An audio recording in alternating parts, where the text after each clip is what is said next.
हमारा ये हार्ट, आत्मा तो ये होगी, ये जो हार्ट हुआ, तो दैट मीन्स कि हम कैसे इंसान हैं, हमारी कैसी होना चाहिए, हमारे अंदर गुरु का तत्व है। हमेशा यही माना जाता है ना कि जब दिल और दिमाग से सोचो तो दिल की सुननी चाहिए, क्योंकि दिल हमें सही रास्ता बताता है और दिमाग से सोचते हैं तो कैलकुलेशंस आते हैं, हमेशा यही कहा जाता है।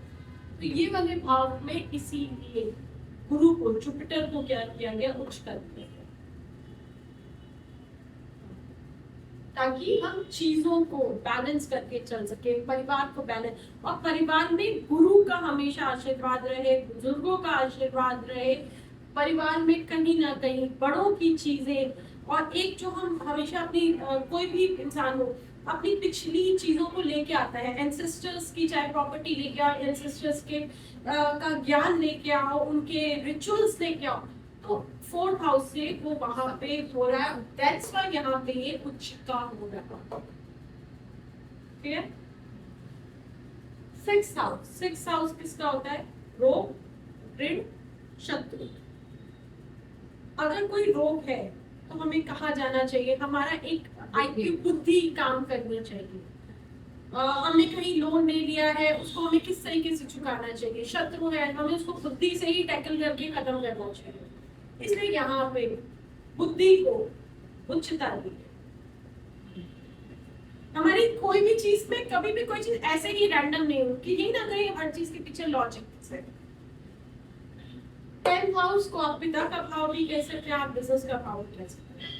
पिता क्या होता है? हमेशा स्ट्रॉन्ग होता है। या अगर हम इसको शरीर का भाव भी माने, ये भाव क्या होता है? रीढ़ की हड्डी होती है। और 4th क्या होता है? 4th दिल होता है। हाँ, और 2nd वाणी, वाणी, आंखें, वाणी, मतलब यहाँ से यहाँ तक का। और 6 रोग, ऋण, शत्रु, देह, शरीर का डिशनेस, ये नीचे आ गया। अब यहाँ ओके, मैं अभी तुम्हें उस चीज के एंगल पे नहीं समझाया, मैं तुम्हें दूसरी चीजों के एंगल पर, या तो यहाँ पे हम फिर 2 टॉपिक्स पे कंफ्यूज मत करो, एक ही टॉपिक पे चलो। कहने का मतलब है कि अगर हम यहाँ पे मार्स को ले रहे हैं उच्चता, तो मार्स क्या है? पिता है। पिता हमेशा स्ट्रॉन्ग होता है, पिता से ही घर का वर्चस्व चलता है, समाज चलता है। या अगर हम रीढ़ की हड्डी स्ट्रॉन्ग होनी चाहिए, बिजनेस है, धंधा है, वो स्ट्रॉन्ग होना चाहिए।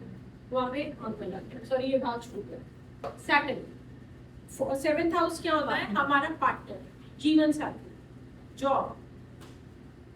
7th हाउस में अगर शनि दिया, शनि क्या है? गुणता का है, छुपा हुआ। शनि कभी दिखाता नहीं, शनि में कभी दिखावट नहीं आती। तो अगर हम अपने जीवन साथी के भाव को छुपाते हैं, हम अपनी नौकरी चीजों को थोड़ा सा छुपा के चलते हैं, या हम किसके साथ कैसे कार्य कर रहे हैं उसको, तो यहाँ पे क्या है? यहाँ छुपाव। इसीलिए इस भाव में शनि को उच्चता देते हैं।